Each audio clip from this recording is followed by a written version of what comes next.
My daughter-in-law Jessica threw her martini in my face and called me selfish. But what I did next made both her and my son Mark faint on my dining room floor. If you're watching this, subscribe and let me know where you're watching from. Let me back up and tell you how I got to that moment, because honestly, even I couldn't have predicted it would end with 2 grown adults passed out cold in my house. 3 weeks earlier, I'd been standing in Murphy's Corner store, clutching a lottery ticket that had just made me $2 million richer. $2 million.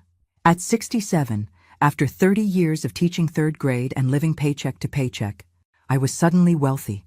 The first thing I did was call Mark, my only child, practically sobbing with joy into the phone. "Mom, that's incredible," he'd said, and I could hear Jessica squealing in the background. "We have to celebrate properly. Let me plan something special for you." The warmth in his voice made my heart flutter. Maybe this windfall would finally bring us closer together. Since Jessica entered the picture 5 years ago, our relationship had grown distant. She had strong opinions about everything, from my outdated furniture to my small-minded lifestyle in our little town of Clearwater. But money changes things, doesn't it? I spent the next 2 weeks in a happy daze, meeting with financial advisors and making sensible plans. I'd always been practical, even with this unexpected fortune. Pay off my mortgage, set aside money for retirement, maybe take that trip to Ireland I'd always dreamed about. The rest would go into savings, earning interest for whatever life might bring.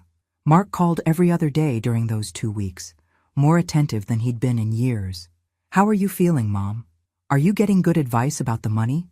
Jessica thinks you should talk to her financial planner. He's really sharp." I was touched by his concern, though something about Jessica's involvement made me slightly uneasy. She worked in marketing for a luxury hotel chain and had expensive tastes that always seemed to outpace their budget. "I've got it handled, sweetheart," I'd assured him. "The bank connected me with someone very reputable. We're being conservative with investments." "Conservative is good," he'd agreed, though I detected a hint of disappointment. "Just remember, you've got family who love you. If you ever want to do something generous, well, we'd never say no to helping out." That should have been my first warning, but I was too happy to read between the lines. The dinner party was scheduled for Saturday night. Mark insisted on handling everything, bringing all the food and decorations to my house. "It's your celebration, Mom. You shouldn't lift a finger." Jessica even offered to do the cooking, which surprised me since she usually considered domestic tasks beneath her. As Saturday approached, I found myself genuinely excited. When was the last time my son had gone to such trouble for me? When was the last time Jessica had shown any interest in spending time together? Maybe I'd been too quick to judge their motives. Maybe this money would be the bridge that reconnected our family. I spent Friday evening cleaning my already spotless house and Saturday morning at the salon, getting my silver hair styled and treating myself to a manicure. If we were celebrating my good fortune, I wanted to look the part. I even bought a new dress, navy blue with tiny flowers, the most expensive thing I'd purchased for myself in years. By 5 o'clock Saturday, I was ready. The table was set with my mother's good china. Candles were lit, and I was wearing my new dress with pearl earrings that had belonged to my grandmother. I felt elegant and hopeful, and grateful for this second chance at happiness. The doorbell rang at exactly 6, and I opened it to find Mark carrying grocery bags and flowers, with Jessica behind him holding what looked like a briefcase. "Happy Celebration Day, Mom." Mark kissed my cheek and handed me the flowers. Even Jessica smiled and gave me a quick hug, which was more physical affection than she'd shown me in years. "These are beautiful," I said, admiring the roses. "You really didn't need to go to such trouble." "Nothing's too good for our lottery winner," Jessica said, and something in her tone made me glance at her more closely. She was dressed more formally than usual, in a crisp white blouse and dark pants that looked almost businesslike, and that briefcase seemed odd for a family dinner. But Mark was already heading to the kitchen, unpacking containers of what smelled like expensive catered food, and I pushed my concerns aside. This was supposed to be a happy evening. I'd earned the right to simply enjoy being celebrated by the people I loved most. How naive I was to think it would be that simple. The dinner was perfect, almost suspiciously so. Mark had ordered from Chez Laurent, the French restaurant downtown that charged $50 for an entree. Jessica actually complimented my house, something she'd never done before. "You know, Margaret, this place has real charm. Very authentic. Margaret. She'd never called me by my first name before, always just Mark's mom when she addressed me at all. I should have recognized it as the opening move in whatever game they were playing. Thank you, dear. I've always loved this house. I passed the wine Mark had brought, something with a fancy label that probably cost more than my usual weekly grocery budget. This is all so thoughtful of you both. Well, you deserve it, Mark said, raising his glass. To Mom and to family taking care of family. We clinked glasses, and I felt tears prick my eyes. This was what I'd wanted for so long, just the three of us sharing a meal like a real family. Jessica actually laughed at my stories about the chaos at the bank when I'd tried to cash the lottery ticket. Mark listened attentively when I described my plans for the money. Very sensible, he nodded approvingly. Though maybe a little too conservative. I mean, with that kind of money, you could really help people, make a difference in lives that matter to you. I'm sure I'll find ways to be generous, I agreed, thinking of the church fund and the local food bank where I volunteered. When you have more than you need, sharing is important. Jessica and Mark exchanged a look across the table, so quick I almost missed it. But something about that glance made my stomach tighten slightly. There was an urgency to it, a sense of coordination that felt rehearsed. Actually, Mom? Mark set down his fork and suddenly looked serious. That's something we wanted to talk to you about tonight. Family, helping family. And there it was. The real reason for this elaborate dinner. For Jessica's unusual friendliness. For Mark's sudden attention over the past 2 weeks. They wanted something. Of course they did. Why had I let myself believe otherwise? What kind of help? I asked, though I dreaded the answer. Jessica reached for that briefcase she'd brought and pulled out a thick folder. Well, it's a bit complicated, but I know you'll understand once we explain everything. She opened the folder and slid a stack of papers across the table toward me. Even upside down, I could see numbers, lots of them, and the letterhead of a law firm I didn't recognize. Jessica's been having some financial difficulties, Mark said, his voice taking on the careful tone he used when he was about to ask for something he knew I wouldn't want to give. Nothing serious, just some temporary cash flow issues that got out of hand. I picked up the papers, scanning the first page. It was a statement from something called Premier Credit Solutions, addressed to Jessica Walsh Thompson. The amount at the bottom made my hands start trembling. $847,000 in outstanding debt. $800,000? I looked up at Jessica, who was watching me with the intense focus of a cat stalking a mouse. How is that possible? Well, it's complicated, she began, but I cut her off. It's not complicated at all. This says you owe almost $1 million. How does someone our age accumulate that kind of debt? Jessica's friendly mask slipped for just a moment, revealing something cold and calculating underneath. Our age? I'm 38, Margaret. I'm building a life, establishing myself professionally. Sometimes that requires investment. Investment. I flipped through more pages, seeing charges for luxury hotels, expensive restaurants, designer clothing stores, a lease on a BMW that cost more than I'd ever spent on a car. This wasn't investment. It was indulgence. And you want me to pay this? The question came out sharper than I'd intended. Mark reached across the table and covered my hand with his. Mom, you just won $2 million. Jessica made some mistakes, but she's family now. Family helps family, remember?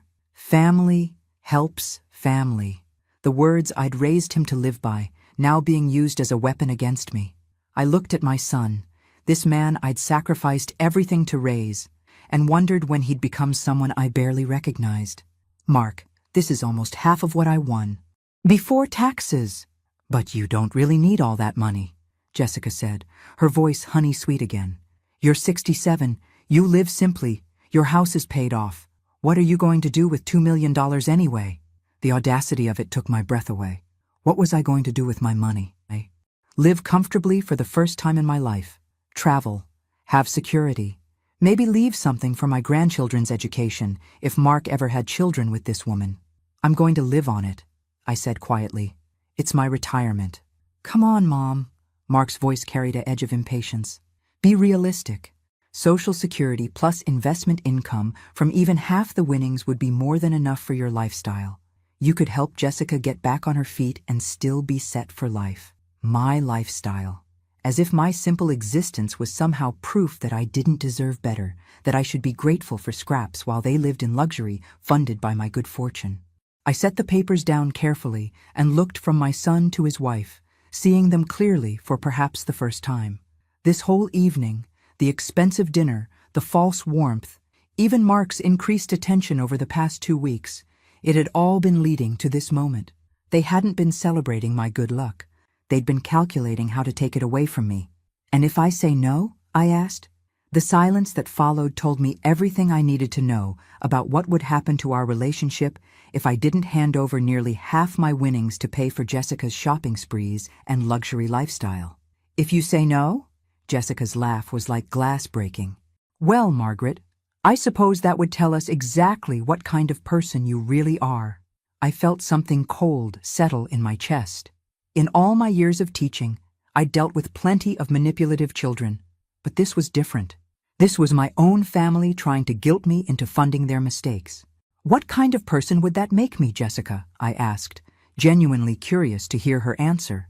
The kind who wins the lottery and forgets where she came from, Mark said, before Jessica could respond. The kind who gets money and suddenly thinks she's better than the people who've supported her all these years. Supported me? I almost laughed at the absurdity. When had Mark supported me? When had either of them done anything for me that wasn't motivated by their own convenience or needs? Supported me how, exactly? The question slipped out before I could stop it. Mark's face flushed. Are you serious? We invite you to holidays. We call you regularly. We include you in our lives. That's support, Mom. That's family. Include me in their lives. Like I should be grateful for the privilege of attending their dinner parties where Jessica's friends treated me like an amusing relic, or for the occasional phone calls where Mark updated me on his work while barely asking about my life. And in return for that support, Jessica added smoothly, we're asking for your help when we really need it. It's not like we're asking for a handout. This is a loan. I'll pay you back. A loan. I looked down at the papers again, noting the multiple collection agency warnings, the legal notices, the accounts that had already been charged off. Someone who owed nearly $1 million wasn't in a position to pay back anything. How would you pay me back, Jessica? According to these statements, you haven't made a payment on most of these accounts in months. That's temporary, she snapped, her composure cracking. I'm between positions right now, but I have interviews lined up. Good positions. Once I land something, I can set up a payment plan. Between positions. That was news to me. The last I'd heard, she was doing well in her marketing job. I thought you loved your job at the hotel chain, I said. Mark and Jessica exchanged another look. This one lasted longer, and I could practically see them debating how much truth to share. There was a reorganization, Mark finally said. Jessica's position was eliminated. It wasn't performance-related. When did this happen? 3 months ago, Jessica admitted reluctantly. 3 months. And they'd been dealing with this massive debt while she was unemployed for 3 months. But they'd waited until I won the lottery to share this information. The timing was too perfect to be coincidental. So you've known about these financial problems for months, but you only decided to ask for help after I came into money. That's not how it happened, Mark said quickly. But his tone suggested otherwise. Then how did it happen? Look, Jessica leaned forward, abandoning any pretense of sweetness. The truth is, I made some mistakes. I got in over my head with credit cards and loans. I thought I could manage it, but then I lost my job, and everything spiraled. Mark and I have been trying to figure out how to handle it, and then you got lucky with the lottery. It seemed like fate. Fate. My years of financial struggle, of stretching every dollar and denying myself small luxuries, followed by this incredible stroke of luck, and she called it fate that she should benefit from it. And if I hadn't won the lottery, what would you have done then? Bankruptcy, Jessica said bluntly, which would have destroyed my credit for years and probably cost Mark his security clearance at work. Mark worked for a defense contractor. I knew his job required government clearance, and I also knew that financial problems could jeopardize that clearance. So this wasn't just Jessica's problem. It was threatening Mark's career, too. Why didn't you come to me before? I asked. If this has been going on for months, why wait until now? Mark looked genuinely uncomfortable. Because we knew you didn't have that kind of money before. We didn't want to burden you with problems you couldn't help solve. The honest answer. Finally. They'd hidden this crisis because I was too poor to be useful. But now that I had money, suddenly I was family again. Suddenly, my involvement in their lives mattered. I stood up from the table, needing to move, needing to think. The numbers on those papers swam in front of my eyes. $847,000. It might as well have been $8 million for how impossible it seemed. I need a minute to process this, I said. Of course, Mark said quickly. We know it's a lot to take in. But Mom, time is a factor here. Some of these creditors are threatening legal action. We really need an answer soon. Legal action. The threat hung in the air like smoke. They weren't just asking for my help. They were painting me as responsible for whatever consequences might follow if I refused. I walked to the window and looked out at my small backyard where I'd spent countless hours gardening and thinking. Just this morning, I'd been excited about the possibility of traveling, of finally seeing some of the world beyond this small town. I'd imagined having enough money to be generous without sacrificing my own security. Now they were asking me to give up nearly half my winnings to pay for Jessica's lifestyle choices, and somehow I was the villain if I hesitated. I turned back to face them, and something in my expression must have warned them that I wasn't going to simply agree because both of their faces tensed. Margaret, Jessica said carefully, you do understand what this means for our relationship, don't you? If you choose your money over your family? There it was, the ultimatum I'd been dreading. Choose your money over your family, as if loving them meant I owed them my financial security, as if saying no to this enormous request meant I didn't care about them. I looked at my son, this man I'd raised to be better than this, and felt my heart break a little. What this means, Jessica, is that I need to decide whether I raised a son who thinks love can be bought or one who understands that family doesn't put price tags on affection. The silence that followed was deafening. Mark's face went white, then red. That's not fair, Mom. You're twisting this into something it's not. Am I? I sat back down at the table, feeling steadier now that the real conversation had finally begun. Then explain to me what it is, because from where I'm sitting, it looks like conditional love. It's not conditional, Jessica interrupted, but it is reciprocal. Relationships require give and take, Margaret. We've given you years of family connection, and now we're asking you to give something back. Years of family connection. I almost laughed at how she phrased it, like she'd been doing me a favor by tolerating my presence at their occasional gatherings. What exactly have you given me, Jessica? She blinked, clearly not expecting to have to itemize her contributions. Well, we include you in holidays. We invite you to parties. We call you. You invite me to parties where your friends treat me like a curiosity, and you call me when you need something. What have you given me that actually mattered to me? We gave you a relationship with your only son, she said, her voice turning sharp. Mark is busy. He has his own life, but he makes time for you because I encourage it. Do you think he'd call as often if I wasn't reminding him? The words hit like a slap. She was probably right. Mark had become increasingly distant over the years, and I'd assumed it was natural growing apart. But what if it wasn't natural? What if Jessica had been slowly poisoning his feelings toward me, while simultaneously taking credit for any contact we maintained? I looked at Mark, searching his face for some sign that he disagreed with his wife's assessment of our relationship. Instead, I saw embarrassment and something that might have been guilt. Is that true, Mark? Do you only call me because Jessica reminds you? It's not that simple, Mom. I'm busy, we both are. Jessica helps me remember to reach out to people. People. He called me people, as if I were just another item on his social obligations checklist. I see. I folded my hands in my lap, struggling to process this revelation. So the calls, the visits, the inclusion in your lives, it's all been charity, and now you want me to pay you back for that charity. Stop being so dramatic, Jessica snapped. This isn't about charity. It's about family helping family when there's a crisis. You have the money, we have the need. It's simple math. Simple math. As if my lottery winnings were just numbers on a page instead of the first real security I'd ever had in my life. Here's some simple math for you, Jessica.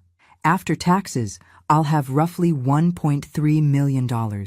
You want $847,000 of that. That leaves me with less than $500,000, which is still more money than most people see in a lifetime, Mark said. Mom, you could live comfortably on the interest from that amount. Could I? Maybe, if I was very careful, if I never got sick, if I never needed long-term care, if nothing unexpected ever happened. But comfortable and secure weren't the same thing, and I'd lived too many years without security to give it up lightly. You want me to risk my financial stability for your wife's shopping habits? Shopping habits. Jessica's voice rose dangerously. You think this is about shopping? I was building a business.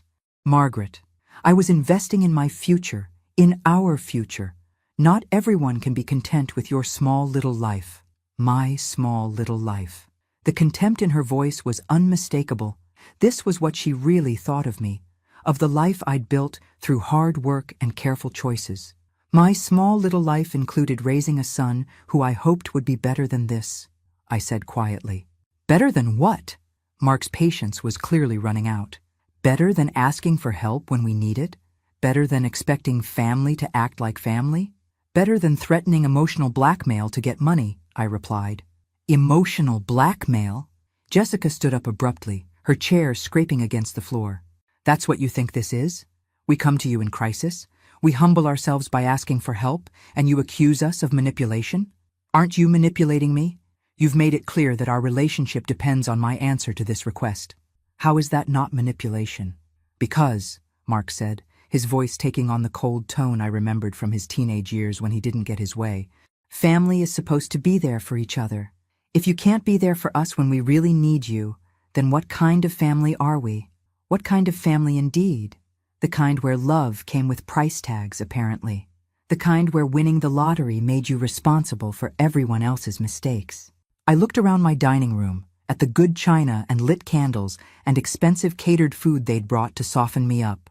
This whole evening had been theater, a carefully orchestrated performance designed to make me feel valued and loved before they presented the bill. You know what, Mark? You're right. We should talk about what kind of family we are. I stood up and went to the kitchen, returning with my checkbook. Both Mark and Jessica perked up, hope flooding their faces. They thought I was giving in. Instead, I opened the checkbook and very deliberately wrote a check for $1,000. This is what I can afford to give you, I said, tearing it out and placing it on the table. It's a gift, not a loan. Use it however you think best. Jessica stared at the check like it was an insult. $1,000? Margaret, my monthly minimums are more than that. Then you have bigger problems than I can solve. You could solve them, Mark said, his voice tight with frustration. You're choosing not to. I'm choosing to protect my own future instead of funding your wife's past mistakes. Yes. That's when Jessica picked up her martini glass and threw the contents in my face. The cold liquid hit my eyes and dripped down my new dress, vodka stinging and olive brine making me blink rapidly. You selfish, ungrateful old woman, she hissed. You'd rather hoard your money than help your own family. I stood there dripping olive garnish in my hair and felt something snap inside me. All those years of biting my tongue, of accepting their casual disrespect, of grateful for any crumbs of attention they threw my way. All of it crystallized into perfect, cold clarity. You want to see selfish, Jessica? Let me show you selfish. I wiped the martini from my face with my napkin, never breaking eye contact with Jessica. The alcohol smell was strong, but not as strong as the rage building in my chest. 30 years of teaching had given me a lot of practice dealing with entitled behavior, but this was beyond anything I'd encountered in a classroom. Sit down, I said, my voice deadly calm. Something in my tone must have penetrated their shock, because both Mark and Jessica actually obeyed, sinking back into their chairs like scolded children. You think I'm selfish for not wanting to give you almost $1 million to pay for your mistakes. Let me tell you what I think is selfish. I picked up the stack of credit card statements and began reading. Nordstrom, $47,000. Louis Vuitton, $23,000. Four Seasons Resort, $8,000. BMW lease, $1,200 a month. Should I continue? Jessica's face was flushed, but she lifted her chin defiantly. Those were necessary expenses. Necessary? I laughed, a sound that held no humor. Jessica, I lived on less than $30,000 a year for the last decade. What exactly made a $23,000 purse necessary? You wouldn't understand, she said. My job required a certain image. In the hospitality industry, appearance matters. Your job that you lost 3 months ago? The one that clearly didn't pay enough to support this lifestyle? I set down the papers and looked directly at Mark. And you watched your wife accumulate almost $1 million in debt and said nothing. Mark's Adam's apple bobbed as he swallowed hard. I tried to talk to her about it, but Jessica said she had it under control. Under control? I picked up another statement. She was paying minimums with cash advances from other credit cards. That's not control. That's desperation. Everyone manages debt differently, Jessica said defensively. No, Jessica. What you did isn't managing debt. It's creating a financial disaster. And now, you want me to pay for it because I happened to win the lottery.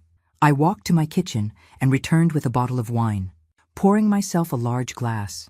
My hands were steadier than they'd been all evening. Sometimes, clarity brings its own kind of calm.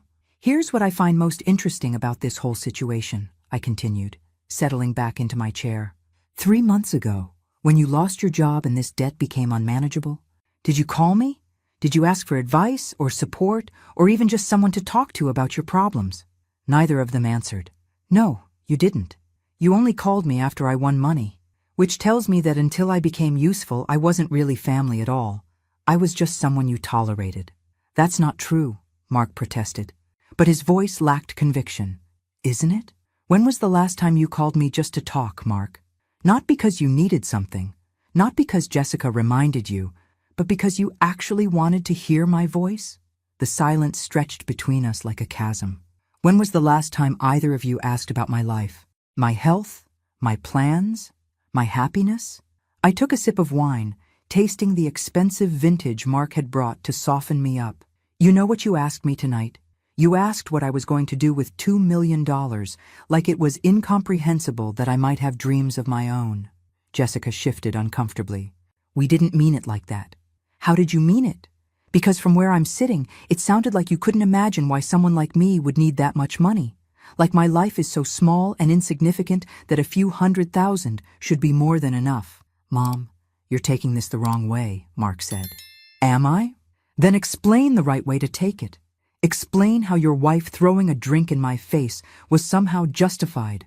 Explain how demanding I pay her debts is an act of love. Mark looked at Jessica, clearly hoping she'd field this question. But Jessica was staring at her hands, apparently having realized that her dramatic gesture might have gone too far. We're family, Mark said finally. Family helps each other. You keep saying that, but I don't think you understand what it means. I leaned forward, studying my son's face. Family helps each other, but it doesn't bankrupt each other. Family supports each other, but it doesn't manipulate each other. And family definitely doesn't assault each other when they don't get their way. It was just a drink, Jessica muttered. It was assault, Jessica. In front of witnesses, in my own home, because I wouldn't give you money. What would you call it? The room fell silent again. I could hear the grandfather clock in the hallway ticking, marking seconds in what felt like the longest night of my life. Here's what's going to happen, I said, standing up and smoothing down my damp dress. You're going to leave my house. You're going to figure out your financial problems without my money. And you're going to think very carefully about whether you want to have a relationship with me based on who I am, rather than what I can give you. And if we don't? Jessica asked, her voice challenging. I smiled then, and it must have been a terrifying expression, because both of them actually leaned back in their chairs. Then you'll discover what selfish really looks like. I walked to the front hall and opened my door, holding it wide. Good night. Thank you for the lovely dinner and the educational evening. Mark stood up slowly. Mom, I think we should talk about this more. Maybe we can find a compromise. There's nothing to compromise about, Mark. Either you love me for who I am or you don't. Either I'm family regardless of my bank balance, or I'm not. You can't have it both ways. Jessica gathered up her papers, stuffing them back into the briefcase with sharp, angry movements. You'll regret this, Margaret. When you're sitting alone in this house with all that money and no family to share it with, you'll regret this. I might, I agreed pleasantly. But I'll regret it in comfort, without having to wonder if the people around me love me or my bank account.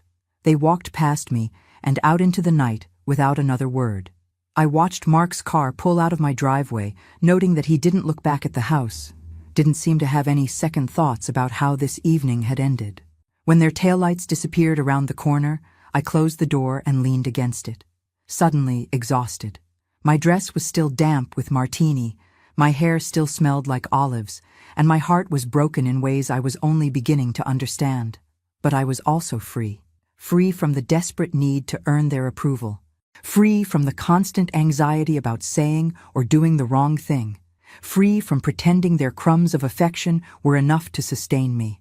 I walked back to the dining room and looked at the scene of destruction. Expensive food growing cold, wine glasses half full, my grandmother's china waiting to be cleaned, and in the middle of it all, the $1,000 check they'd left behind like it was contaminated. Tomorrow I would start figuring out what my new life looked like. Tonight, I was going to finish that bottle of wine and plan my revenge, because they were about to learn that this selfish old woman had a few surprises left in her.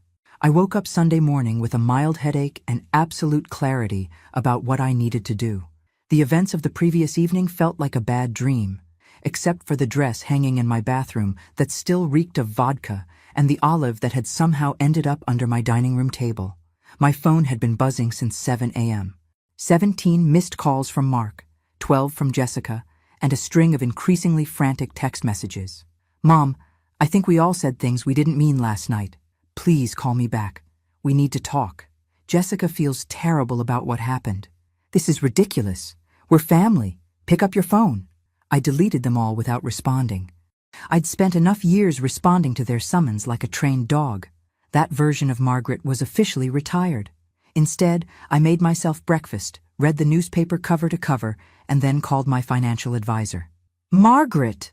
Harold Brennan's voice was warm with genuine affection. "How are you feeling about everything? Still can't quite believe it's real?" Harold had been handling my modest investments for 15 years. He was honest, conservative, and had never once suggested I take risks I couldn't afford. More importantly, he'd never made me feel foolish for asking questions or wanting to understand every detail of my financial situation. "I'm feeling very clear about my priorities, actually. That's why I'm calling. I need to make some changes to my plans." "Of course. What did you have in mind?" "I want to move half of my winnings into an irrevocable trust, something that protects the money from any future claims or demands." There was a pause. "Margaret, that's a significant step. Irrevocable means you can't change your mind later, even if circumstances change. Is there something specific you're concerned about?" I thought about how to explain without sounding paranoid or vindictive. "Let's just say I've learned that sudden wealth can change how people see you. I want to make sure I'm protected." "I understand completely. It's actually quite wise. Many lottery winners find themselves dealing with unexpected financial pressures from family and friends." Unexpected financial pressures.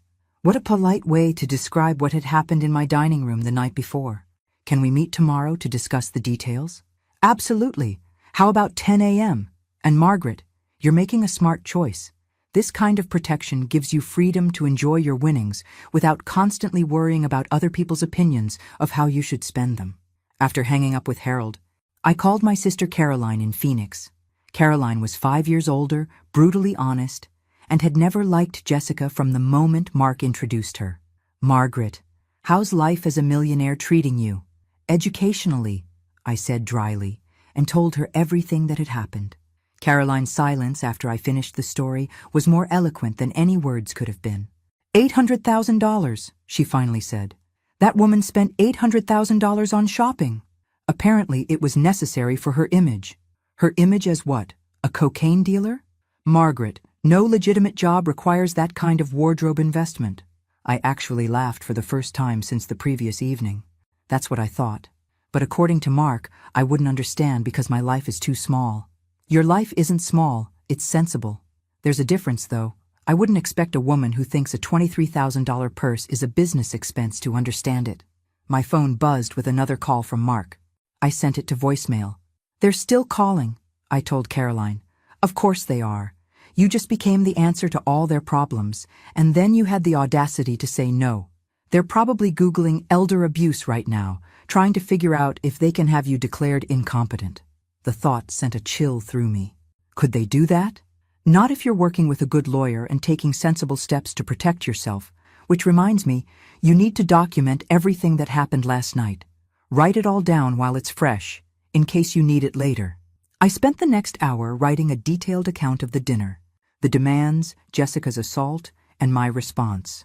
As I wrote, I felt my anger crystallizing into something more useful: determination. My phone rang again. This time it was a number I didn't recognize. Mrs. Thompson? This is Rebecca Walsh, Jessica's mother. I think we need to talk. Interesting. They'd called in reinforcements. Hello, Rebecca. I wasn't expecting to hear from you. Jessica told me about your conversation last night. She's very upset. I imagine she is. Being told no can be difficult when you're not used to hearing it. Mrs. Thompson, I think there's been a misunderstanding. Jessica isn't asking for charity. She's asking for family support during a difficult time. Family support. The same phrase Jessica and Mark had used, like they'd all coordinated their talking points. Rebecca, your daughter threw a drink in my face because I wouldn't give her almost $1 million. What part of that suggests family support to you? There was a pause. She told me you were being deliberately cruel, taunting her about her spending. Taunting her. I'd read her credit card statements back to her, stating facts about her choices. If facts felt like taunting, that said more about her guilt than my intentions. I read her credit card bills, Rebecca. The same bills she presented to me as justification for why I should pay her debts. If hearing her own spending choices read aloud felt cruel, perhaps she should examine why. Look, Margaret, I know Jessica can be intense sometimes, but she's my daughter, and she's in real trouble. This debt could destroy her life. She created this debt, Rebecca, over several years, through deliberate choices.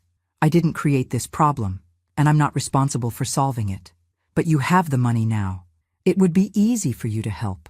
Easy for me. As if my feelings, if my security, my future were irrelevant compared to Jessica's convenience. What would be easy, Rebecca, is for Jessica to declare bankruptcy. It exists specifically for situations like this. But that would require her to face consequences for her choices. And apparently the family consensus is that I should face those consequences instead. Bankruptcy would ruin her credit. And demanding I pay her debts is attempting to ruin my financial security. Why is her credit more important than my future? Another pause. Because you're old, Margaret. You don't need money the way a young person does. There it was. The truth underlying all their arguments. Because I was old, my needs didn't matter. Because I was old, I should be grateful for whatever scraps of affection they threw my way. Because I was old, my purpose was to serve their convenience and then disappear. You know what, Rebecca? You're absolutely right. I am old. Old enough to recognize manipulation when I see it. Old enough to know the difference between love and exploitation. And old enough to protect myself from people who think my age makes me expendable. I hung up before she could respond. Then immediately called Harold back. Harold, I need to move faster on that trust. How quickly can we get it set up? If it's urgent, I can have the paperwork ready by Wednesday. Is everything all right? Everything is about to be perfect. And Harold, I want to make one more change. I want to set up a foundation as well. Something for financial literacy education. I think there are a lot of people who could benefit from learning about the consequences of irresponsible spending. When I hung up, I felt lighter than I had in years. Let them call. Let them threaten. Let them try to manipulate me through flying monkeys like Jessica's mother. By Wednesday, half my money would be protected in an irrevocable trust, and I'd be documenting their behavior for potential legal action. They wanted to see selfish? They were about to get a masterclass. My phone buzzed with a text from an unknown number. This isn't over. You'll regret treating family this way. Jay. I screenshotted the message and added it to my growing file of evidence, then blocked the number. Actually, Jessica was right about one thing. This wasn't over. It was just beginning. Wednesday morning, I sat in Harold's office signing papers that would change everything. The irrevocable trust was now protecting $650,000 of my winnings, completely out of reach from any future claims or lawsuits. The foundation paperwork was filed, and I'd named it the Responsible Financial Choices Foundation. Even I had to admire my own pettiness. You look satisfied, Harold observed as I signed the final document. I feel prepared, I corrected. There's a difference. My phone had been mercifully quiet for 2 days. Either they'd given up or they were regrouping. Given what I knew about Jessica's personality, I suspected the latter. When I got home, there was a police cruiser in my driveway. Officer Martinez was young, probably early 30s, with kind eyes and the patient demeanor of someone who'd dealt with family disputes before. He was talking to Mark on my front porch. "Mrs. Thompson?" He approached as I got out of my car.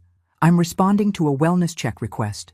Your son was concerned because you haven't been answering your phone." "I'm perfectly well." "Officer Martinez, just choosing not to answer calls from people who assault me in my own home." Mark's face flushed. "Mom, don't be dramatic. Jessica barely touched you. She threw a drink in my face because I wouldn't give her money.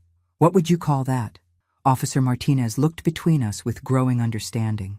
"Sir, did your wife throw something at your mother?" "It was just a martini. She was upset." "Being upset doesn't justify assault," the officer said mildly.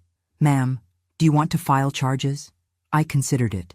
The satisfaction would be immense, but it would also escalate things beyond what I was prepared for right now. "Not at this time, but I want it documented that they came to my home demanding money, and when I refused, Jessica Walsh Thompson threw her drink at me. My son witnessed it." Officer Martinez made notes in his report. "Sir, I'd recommend giving your mother some space. Wellness checks are for people who might be in danger, not for people who aren't answering their phones because they don't want to talk to you." After the officer left, Mark lingered on my porch like a lost child. "Mom, this is getting out of hand. Can't we just talk?" "We did talk, Mark. You told me exactly what you think of me and what you expect from me.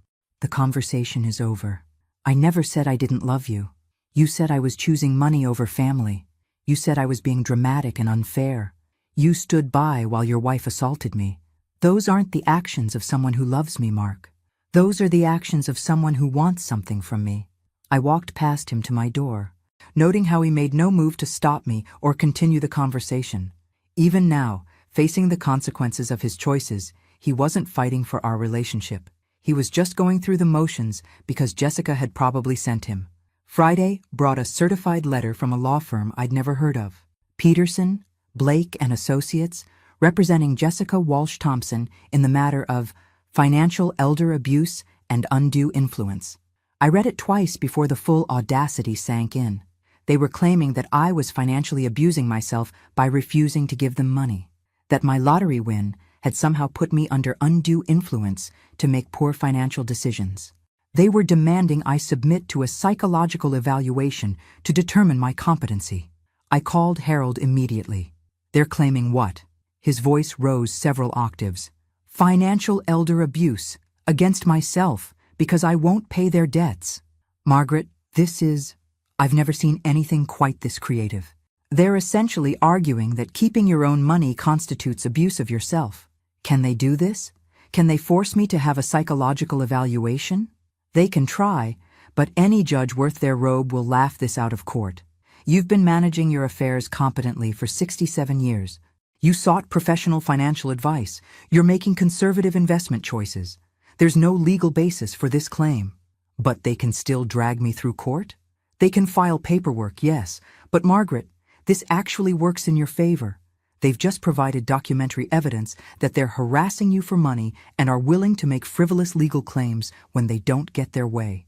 I made copies of everything and added it to my growing file. Then I did something that felt both terrifying and liberating.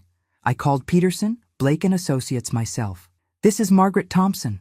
I understand you're representing Jessica Walsh Thompson in some sort of claim against me. Mrs. Thompson, I'd advise you not to speak directly to our office. You should have legal representation." "Oh, I will. But first, I want you to know that I've documented everything.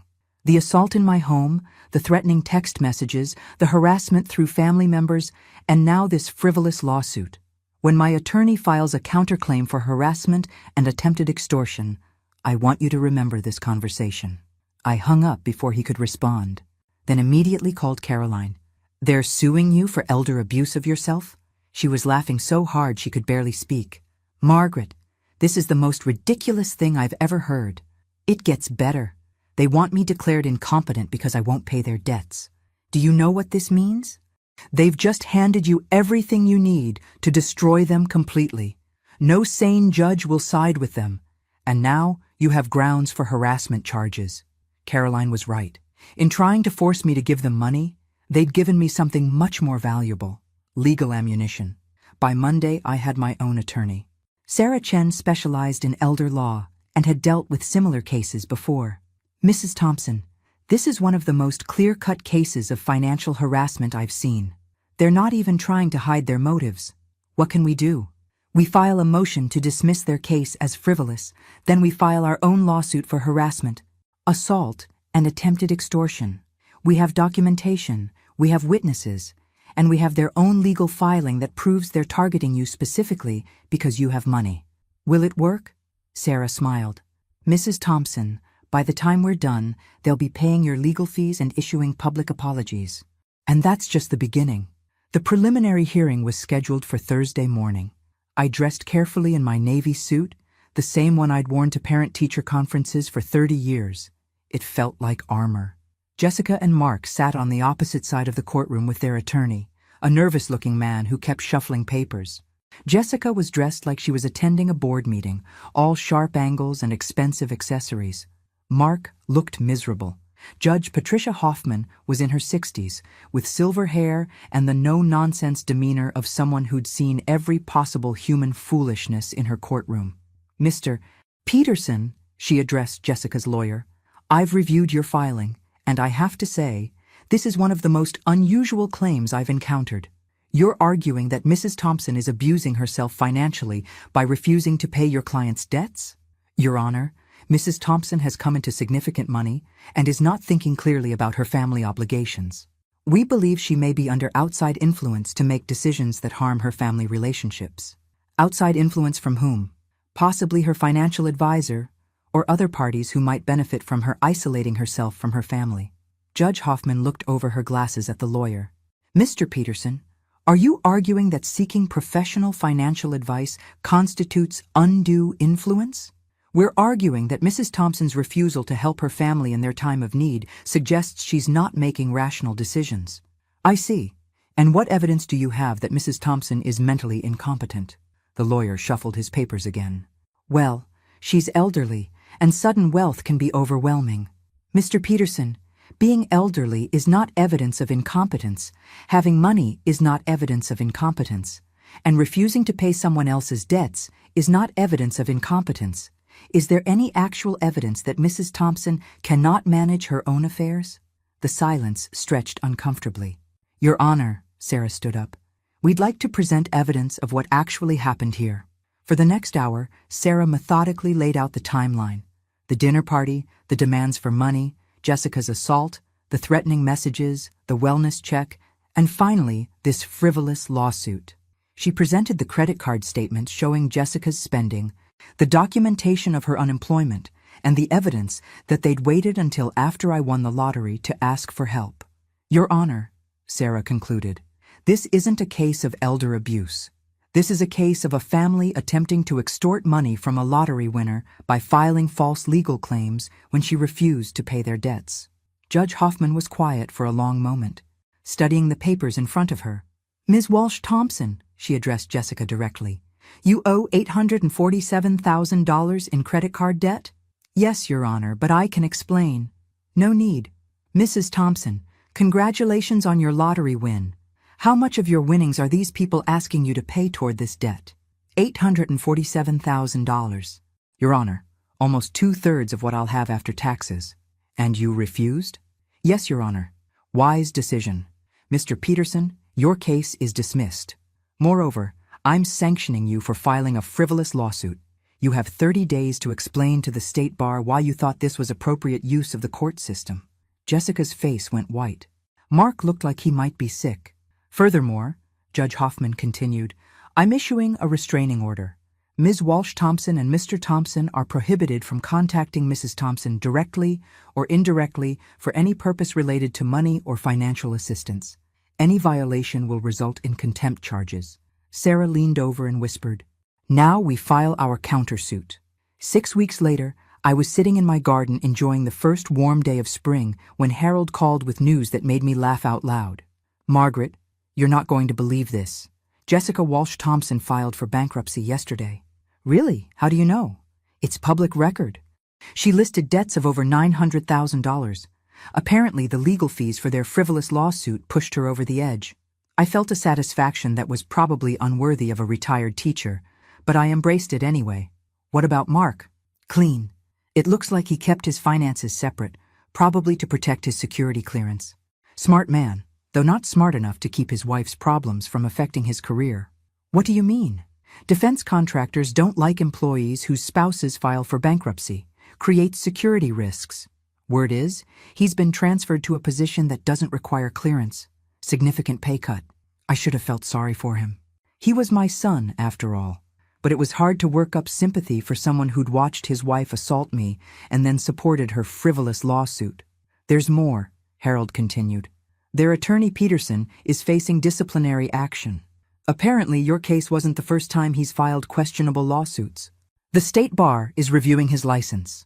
3 days later, Caroline called with the best news yet. Margaret, you have to see this. Check your email. I opened my laptop and found a link to a local news article. Local woman's lottery. Win leads to legal victory against family extortion attempt.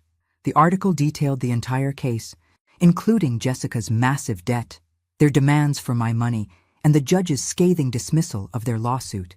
It even mentioned my foundation for financial literacy education. They're famous, Caroline said gleefully. Internet famous for trying to steal lottery winnings from a grandmother. My phone rang while I was reading. Unknown number, but I was feeling confident enough to answer. Mrs. Thompson, this is Linda Chen from Channel 7 News. We'd like to interview you about your case. You've become something of a folk hero for people dealing with financial pressure from family members. A folk hero. At 67, I'd become a folk hero for refusing to fund someone else's shopping addiction. I think I'd like that, I said. The interview aired the following Tuesday. I kept it simple. Family should love you for who you are, not what you can give them. Money doesn't create obligations, but respect should be mutual. And sometimes the kindest thing you can do for someone is let them face the consequences of their choices. The response was overwhelming.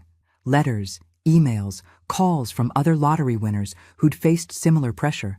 Stories from elderly people whose families saw them as ATMs. Support from financial advisors who dealt with this kind of manipulation regularly. But the most surprising response came Thursday evening, when my doorbell rang and I found Mark standing on my porch alone. Hi, Mom. I know I'm not supposed to contact you, but I needed to say something. He looked terrible.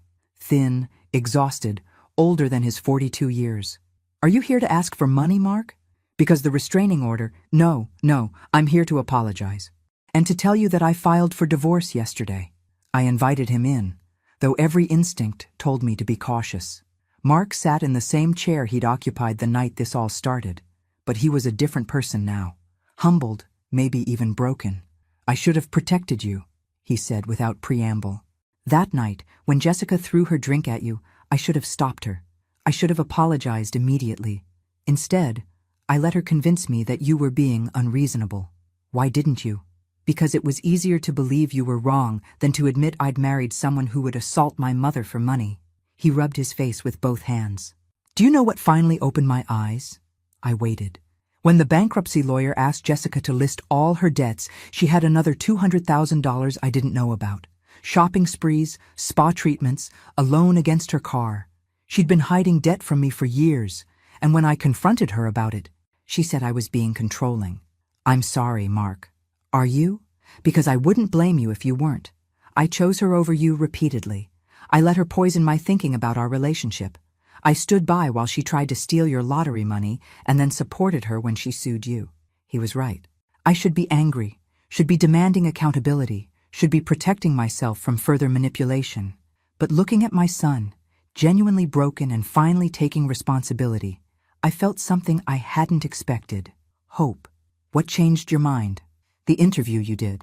Watching you on television. Talking about respect and consequences. I realized I hadn't respected you in years. I'd been treating you like an obligation instead of like my mother. Jessica made it worse, but she didn't create the problem. I did. I poured us both coffee, noting how his hands shook slightly when he lifted the cup. Stress, probably, or guilt. The divorce will be messy, he continued. She's claiming I'm abandoning her in her time of need. She wants alimony, half the house, everything she can get. My lawyer says it could take years. What will you do? Fight it. Document everything. Hope the judge sees through her manipulation the way Judge Hoffman did. He looked up at me with eyes that reminded me of the little boy he'd been. Mom, I know I don't deserve it, but I want to try to rebuild our relationship. Not because I need anything from you, but because I miss you. I miss having a mother who loved me. I never stopped loving you, Mark. But you stopped trusting me. And you were right to. We sat in silence for a while, both of us processing the wreckage of the last few months. There's something else, Mark said finally. Something I found when I was going through Jessica's papers for the divorce. He pulled out a folder and slid it across the table. She'd been researching you for months before you won the lottery. Your financial records, your health insurance, your life insurance policies. She was planning something. I opened the folder and felt my blood turn cold. Credit reports, bank statements, even medical records. How had she gotten access to all this? She works in hospitality, Mark explained. She knows people in records departments, has contacts who can access databases. She was building a file on you. Planning what exactly? I'm not sure, but there are notes about guardianship procedures, about having elderly people declared incompetent. She was researching how to take control of someone else's finances. The implications hit me like a physical blow. If I hadn't won the lottery, if I'd become ill or incapacitated, Jessica had been preparing to take control of my life. She was going to steal everything from me eventually. I think so, yes. The lottery just moved up her timeline. I stared at the papers, seeing my entire life reduced to data points and potential assets. This woman had been studying me like a predator studies prey, waiting for the right moment to strike. I've given copies to your lawyer, Mark continued. This should help with the harassment case, but Mom, you need to know that she's not done. The bankruptcy will be discharged in a few months, and she'll probably try again. Let her try.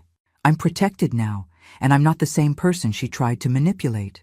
Mark smiled for the first time since he'd arrived. No, you're not. You're stronger, smarter, more dangerous than she ever expected. Dangerous is an interesting word choice. You destroyed her, Mom. Legally, financially, publicly.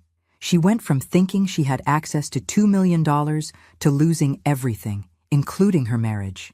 You didn't just say no to her demands, you made her face consequences for every bad choice she'd made. It was brilliant. Was it brilliant? Or was it just survival? I'd protected myself and my future. But I'd also demonstrated that this allegedly harmless elderly woman could fight back when cornered. What happens now? I asked. Now we both start over. You, with your lottery money and your new life. Me, with whatever's left after the divorce and the knowledge that I almost lost the most important person in my life. And Jessica? Mark's expression hardened. Jessica learns that actions have consequences. Something she should have figured out long before accumulating $1 million in debt. As Mark prepared to leave, he paused at the door. Mom, the foundation you started, the financial literacy education, I think it's going to help a lot of people avoid the mistakes Jessica made. That's the idea. And the name, the Responsible Financial Choices Foundation, that was your way of having the last word, wasn't it? I smiled. I'm 67 years old, Mark. I've earned the right to have the last word. After he left, I sat in my garden as the sun set, thinking about second chances and the price of wisdom. My lottery ticket had bought me more than money. It had bought me freedom from people who saw me as a resource rather than a person. It had taught me the difference between love and manipulation, and it had shown me that even at 67, I was still capable of surprises. My phone buzzed with a text from Harold. Foundation received its first donation today. $50,000 from an anonymous donor who said your story inspired them to help others avoid financial manipulation. I looked around my peaceful garden, at the house I no longer had to worry about affording, at the future that was finally, truly mine. Sometimes the best revenge is living well, but sometimes the best revenge is making sure everyone learns from your story. I started planning my trip to Ireland. After all, I had the rest of my life to live, and I intended to live it on my own terms. Thanks for listening. Don't forget to subscribe and feel free to share your story in the comments. Your voice matters.